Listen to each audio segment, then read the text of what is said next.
When she played Katniss Everdeen in the first Hunger Games movie in 2012, Jennifer Lawrence oddly asserted that she was the first woman ever to be selected as the star of an action movie.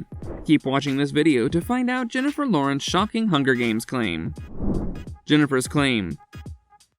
The actress, 32, who played the rebel protagonist in 4 films, told Variety's Actors on Actors issue that executives were concerned that boys wouldn't be able to identify with a female lead. Jennifer's selection for the role comes after a string of legendary female action stars who appeared in hugely successful movies prior to 2012, including Sigourney Weaver as Ellen Ripley in the Alien franchise, Milla Jovovich as Alice in the Resident Evil films, and Angelina Jolie as Lara Croft in the 2 Tomb Raider films. Jennifer recalled the early stages of the Hunger Games, saying, "I remember when I was filming Hunger Games, nobody had ever placed a woman in the lead of an action movie because it wouldn't work, because we were told that males cannot identify with female leads, but girls can. And it just makes me so happy every single time I see a movie come out that just blows through every one of those beliefs, and proves that it's just a lie to keep certain people out of the movies. To keep certain people in the same positions that they've always been in, the Hunger Games film, which was followed by 2013's The Hunger Games Catching Fire, and The Hunger Games Mockingjay Part 1 and Part 2, released in 2014 and 2015 respectively, received positive reviews for Jennifer Lawrence's portrayal of Katniss. Fans trolled Jennifer Lawrence for dissing past legacies. Jennifer Lawrence's rise to fame has been quick and impressive. The actress's continued exceptional reputation and the variety of viewpoints she conveyed in her later works further boosted her stardom and raised it to new heights. As of 2015, Lawrence was the highest paid actress in the world, which wasn't surprising given her abilities on screen. Although the actress has made significant contributions to the development and creativity of the industry, she was regrettably misguided when she believed that the Hunger Games legacy had produced a female-led action film that audiences of any gender could identify with. Jennifer Lawrence's lack of knowledge about the legacies of actresses like Milla Jovovich, Sigourney Weaver, and Uma Thurman, to mention a few, is outrageously ridiculous.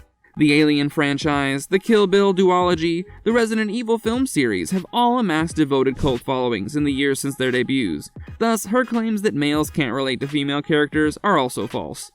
Many other actresses who had defied the gender-enforced bias of their time, such as Halle Berry, Die Another Day, Linda Hamilton, the Terminator series, and Michelle Yeoh, who has been at the forefront of action films since her late 1980s Hong Kong films, were similarly marginalized by Lawrence's lone statement. Naturally, fans have taken to Twitter to troll the Oscar-winning actress. On both counts, the assertion was incorrect. Numerous movies have female leads in their high-octane, adrenaline-pumping action films, directed by luminaries like Ridley Scott, Alien, Quentin Tarantino, Kill Bill, and Paul W.S. Anderson, Resident Evil.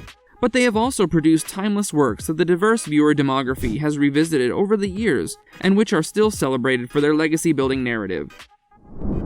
Maintaining the body image. Elsewhere in the interview, Oscar winner Jennifer spoke about the pressure put on her when she was younger to fit a certain body image. She said, "When I was doing X-Men, it's hard not to have that perception of the movie that was like, oh well, it's just one of those. Especially when you're painted blue with scales on your face. There's nowhere to escape if you start to feel like, I look terrible, I feel ridiculous." In Hunger Games, it was an awesome responsibility. Those books were huge, and I knew that the audience was children. I remember the biggest conversation was, how much weight are you going to lose? Along with me being young and growing and not able to be on a diet, I don't know if I want all of the girls who are going to dress up as Katniss to feel they can't because they're not a certain weight. And I can't let that seep into my brain either.